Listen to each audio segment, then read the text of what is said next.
Hello, and welcome to Storytime with the B&O Ellicott City Station Museum. Today, we will be reading the holiday favorite, The Polar Express, by Chris Van Allsburg.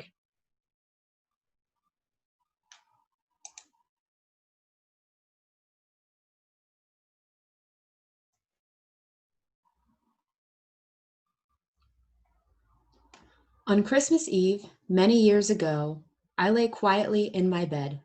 I did not rustle the sheets. I breathed slowly and silently. I was listening for a sound a friend had told me I'd never hear, the ringing bells of Santa's sleigh. There is no Santa, my friend had insisted, but I knew he was wrong. Late that night, I did hear sounds, though not the ringing bells.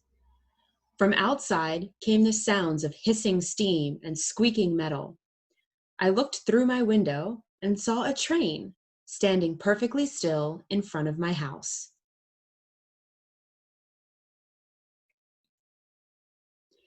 It was wrapped in an apron of steam. Snowflakes fell lightly around it. A conductor stood at the open door of one of the cars. He took a large pocket watch from his vest, then looked up at my window. I put on my slippers and robe. I tiptoed downstairs and out the door. "All aboard!" the conductor cried out. I ran up to him. "Well," he said, "are you coming?" "Where?" I asked. "Why, to the North Pole, of course," was his answer. "This is the Polar Express." I took his outstretched hand, and he pulled me aboard.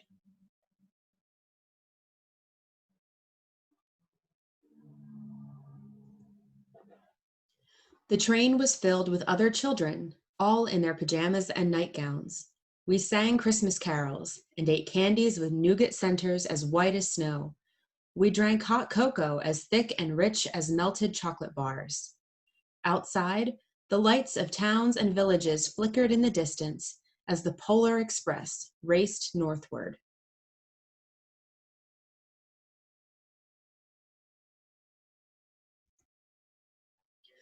Soon, there were no more lights to be seen. We traveled through cold, dark forests where lean wolves roamed and white-tailed rabbits hid from our trains as it thundered through the quiet wilderness.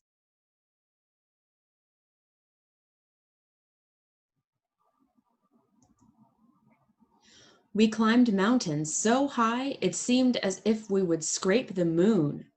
But the Polar Express never slowed down. Faster and faster, we ran along, rolling over peaks and through valleys like a car on a roller coaster.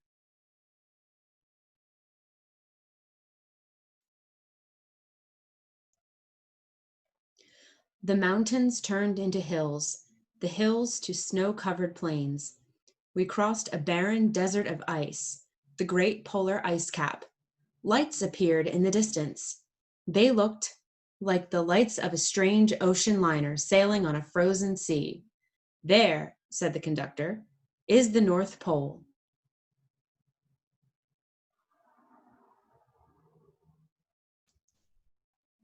The North Pole. It was a huge city standing alone at the top of the world, filled with factories where every Christmas toy was made. At first, we saw no elves. "They are gathering at the center of the city," the conductor told us. "That is where Santa will give the first gift of Christmas." "Who receives the first gift?" we all asked. The conductor answered, "He will choose one of you."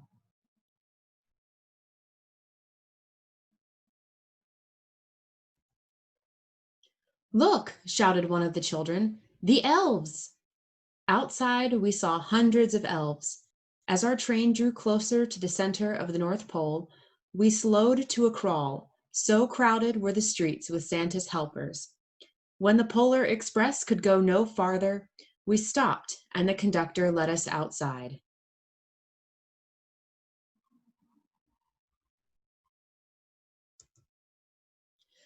We pressed through the crowd to the edge of a large open circle.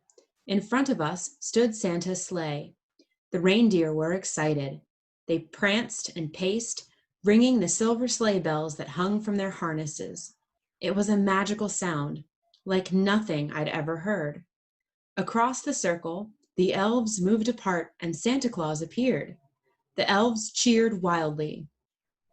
He marched over to us and, pointing to me, said, "Let's have this fellow here." He jumped into his sleigh. The conductor handed me up. I sat on Santa's knee and he asked, "Now, what would you like for Christmas?"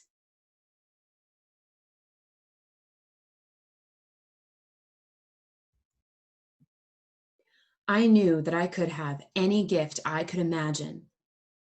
But the thing I wanted most for Christmas was not inside Santa's giant bag. What I wanted more than anything was one silver bell from Santa's sleigh. When I asked, Santa smiled. He gave me a hug and told an elf to cut a bell from a reindeer's harness. The elf tossed it up to Santa. He stood, holding the bell high above him, and called out, "The first gift of Christmas."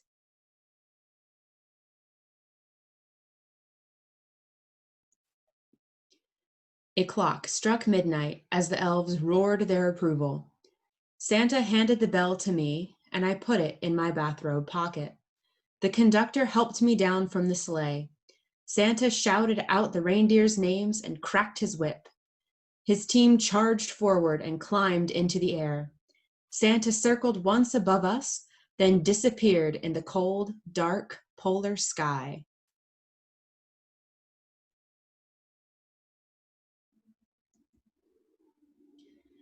As soon as we were back inside the Polar Express, the other children asked to see the bell. I reached into my pocket, but the only thing I felt was a hole. I had lost the silver bell from Santa Claus's sleigh. "Let's hurry outside and look for it," one of the children said. But the train gave a sudden lurch and started moving. We were on our way home.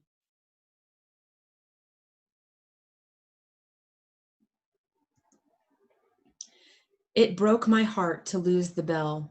When the train reached my house, I sadly left the other children. I stood at my doorway and waved goodbye. The conductor said something from the moving train, but I couldn't hear him. "What?" I yelled out. He cupped his hands around his mouth. "Merry Christmas!" he shouted. The Polar Express let out a loud blast from its whistle and sped away.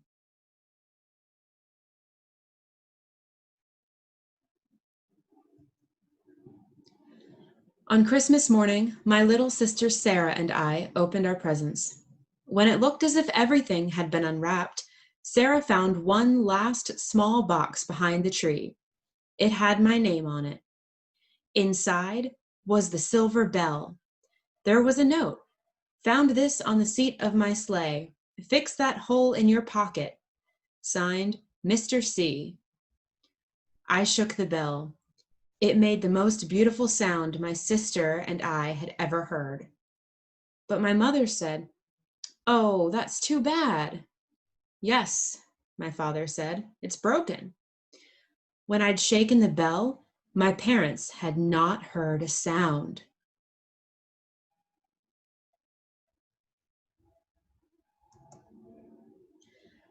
At one time, most of my friends could hear the bell, but as years passed, it fell silent for all of them. Even Sarah found one Christmas that she could no longer hear its sweet sound. Though I've grown old, the bell still rings for me as it does for all who truly believe. The end.